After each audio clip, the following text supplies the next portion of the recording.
Galera, mais um insucesso, mais uma falha, mais um fracasso da extrema-direita e mais uma vitória, dessa vez das crianças do Brasil, que felizmente agora serão protegidas porque as redes sociais foram parcialmente, houve uma regulação aí que é a aprovação do PL 2628, que foi aprovado, hoje, a aprovação final vai passar a valer depois da sanção presidencial, mas nós já temos um projeto de lei aprovado para a proteção das crianças nas plataformas digitais, que a extrema-direita foi contra, mas felizmente dessa vez não teve vitória alguma. E a tendência é que eles continuem perdendo nas próximas, porque toda vez que eles tiverem que perder alguma coisa por estarem defendendo algo contrário ao que o povo precisa, nós iremos para cima fazer a luta. Fala galera, meu nome é Henrique Lopes, começando mais um vídeo aqui no canal, e dessa vez a gente vai comentar a respeito dessa questão da adultização, e teve agora um projeto para que impeça isso de acontecer. E também mostrar a verdadeira face da extrema-direita, que foi contrária a essa regulação que protege as crianças, logo eles que são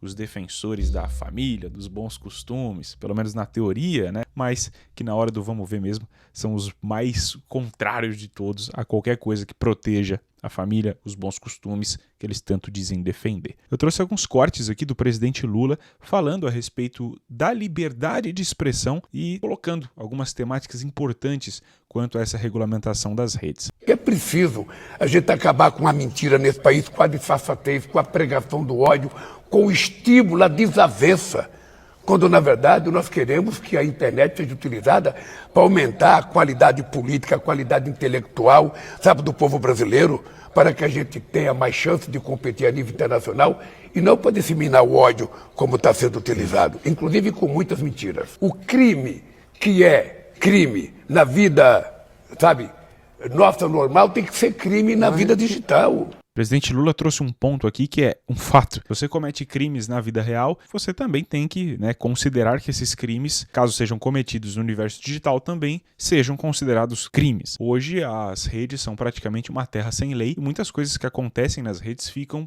por aí, não acontece nenhuma consequência com alguns criminosos.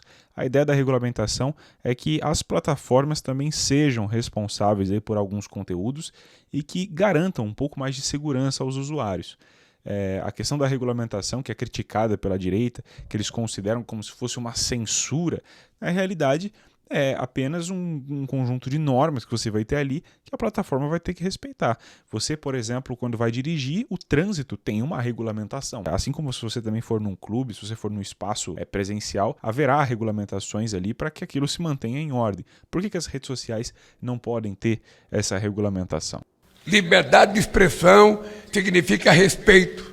Significa respeito às pessoas, a não ofensa às pessoas, a não achincalhamento às pessoas, a não prática de preconceito contra as pessoas. A fala aqui também é sensacional. Quando você trabalha a questão da liberdade de expressão, é uma porcaria você vincular isso a que você tenha liberdade irrestrita e possa falar o que você quiser. Nós temos, por exemplo, nos Estados Unidos, eles dizem lá que é uma liberdade irrestrita de expressão, em que eles podem caminhar na rua com bandeiras nazistas e nada acontece. Aqui no Brasil, a gente não permite isso, ainda bem, a gente não chega nesse nível que eu nem considero liberdade de expressão, são crimes que são cometidos, e como o presidente Lula trouxe aqui nesse corte, a liberdade de expressão ela finaliza onde começa o respeito, onde começa a liberdade de expressão da outra pessoa. Há limites nisso. Então você simplesmente não pode falar e fazer o que você bem entender, ou pelo menos não deveria. A liberdade de expressão não é carta branca para a criminalidade. Sejam nacionais ou estrangeiras, todas as empresas precisam respeitar a lei brasileira. Fato. É nosso dever proteger famílias e crianças contra aqueles que se utilizam das redes digitais para promover golpes e fraudes, ou espalhar o ódio e a desinformação. Só que dessa vez aqui trazendo uma questão que não citei ainda aqui no vídeo, que é as empresas estrangeiras respeitarem a lei brasileira. É algo que vem sendo questionado, inclusive os Estados Unidos vêm impondo sanções econômicas aqui ao Brasil. É óbvio que nós sabemos que tem a articulação da família Bolsonaro por trás, mas as alegações por trás também tem umas questões de Big Techs, né, que nosso judiciário estaria pressionando empresas americanas e obrigando empresas americanas a tomarem determinadas decisões. Mas o fato está tendo essa obrigação de impor ali, não é uma coisa ditatorial. A empresa está no solo brasileiro. Assim como se fosse uma empresa brasileira em solo dos Estados Unidos, teria que respeitar a legislação de lá. Aqui não está tendo ordens acima do bem e do mal. Está tendo a Constituição, que algumas empresas não estão seguindo e quando recebem uma ordem judicial para cumprir, devem cumprir, simples assim, ou saiam do país. Mas também se forem para outro país, vai ter uma legislação lá que eles vão precisar seguir. Vamos ver aqui o próximo. A defesa da nossa soberania também se aplica à atuação das plataformas digitais estrangeiras no Brasil. Para operar o nosso país, todas as empresas nacionais e estrangeiras são obrigadas a cumprir as regras. No Brasil, ninguém está acima da lei.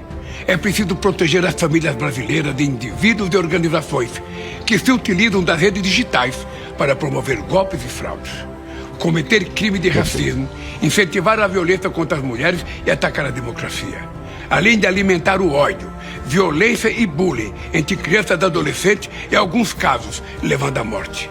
E desacreditar as vacinas. Outra vez aí, sensacional. Fala do presidente Lula trazer a soberania do Brasil acima das empresas estrangeiras, e até das nacionais, óbvio, mas das estrangeiras principalmente, que o nosso país é um país soberano, tem leis e ninguém está acima da lei aqui no Brasil. Agora, voltando à temática do projeto de lei que foi aprovado, vamos trazer alguns pontos que eu até deixei anotado aqui, de quais são os principais objetos desse projeto. O que esse projeto é, afinal? Então, deixei anotado aqui que o projeto visa o quê? Bloquear alguns tipos de conteúdos, ou seja, permitir aí que os pais impeçam que as crianças acessem conteúdos específicos. Isso aí está no projeto. Há também uma restrição de interação entre adultos e menores de idade, algo que é extremamente importante, visto, né? A gente já trouxe até exemplos, o Felca foi o que levantou essa temática, deixou essa temática quente na sociedade de novo, que agora está comentando com mais frequência, mas é extremamente importante que nós evitemos esse contato com um desconhecido. Há também a possibilidade dos pais controlarem o tempo que os filhos usam essas redes sociais, isso está no projeto. A supervisão das contas, né, que eu já tinha citado anteriormente, mas os pais aí vão poder vincular as suas contas às contas dos filhos e ter esse monitoramento. Agora, as empresas também vão ter as suas responsabilidades, entre elas reduzir essa exploração de menores, então verificar atividades suspeitas e impedir que elas aconteçam, né? A plataforma tem o poder de fazer isso, principalmente com essa inteligência artificial, é algo totalmente possível. As plataformas também precisam informar os responsáveis sobre riscos de conteúdos adultos, caso estejam sendo acessados por menores de idade. As plataformas devem permitir que os pais tomem essa responsabilidade e monitorem a conta dos filhos e, por fim, verificar perfis aí de adultos que atuam com menores, ou seja, fazer aquela fiscalização. Além disso, o projeto prevê multas e sanções caso isso não seja cumprida. As multas podem chegar até 10% do faturamento da empresa ou 50 milhões de reais por infração cometida. E o valor arrecadado vai para o Fundo Nacional da Criança e do Adolescente. O projeto, então, foi aprovado com muito suor e muito grito da direita, que não queria de maneira alguma que ele acontecesse. Mas, como eu disse no começo, mais uma vez vencemos e cá estamos. Esse é um primeiro passo, mas esperemos que no futuro a regulamentação seja um pouco mais intensa e que nós consigamos colocar nas plataformas um certo limite, né, que hoje, infelizmente, não existe, ou quando existe, não é tão assertivo assim, falha bastante, mas que nós consigamos criar uma regulamentação e deixar uma parcela da responsabilidade para a plataforma, que deve fazer sim esse monitoramento e deve manter ali o ambiente seguro. A nossa vida no geral, vários setores da economia têm regulamentação. Eu disse o exemplo do trânsito, tem exemplo de tudo. Existe a ABNT aí que regulamenta uma série de normas de escrita, de construção de alguma coisa. Existem leis que regulamentam tudo. A sociedade é regulamentada. Por que a rede social não pode ser regulamentada também? Porque ela em si precisa ser um universo livre e intocável. Principalmente porque nós não podemos esquecer que todas essas redes não estão em mãos boazinhas, estão na mão de bilionários que têm os seus interesses econômicos e trabalham essas redes se estiverem 100% livre com muito mais facilidade, para manipular ali os seus interesses com essas grandes empresas. Eu vou ficando por aqui, eu espero que você tenha ficado muito feliz com a aprovação desse projeto e em breve aí a gente se vê num novo vídeo. Participe aí do nosso Apoia-se, colabore aí mensalmente, se você também quiser cancelar a qualquer momento você pode, ou contribua também através do Pix, que está aqui embaixo. Compartilha muito esse vídeo, se inscreve no canal, ativa o sininho e a gente se vê no próximo vídeo. Abraço.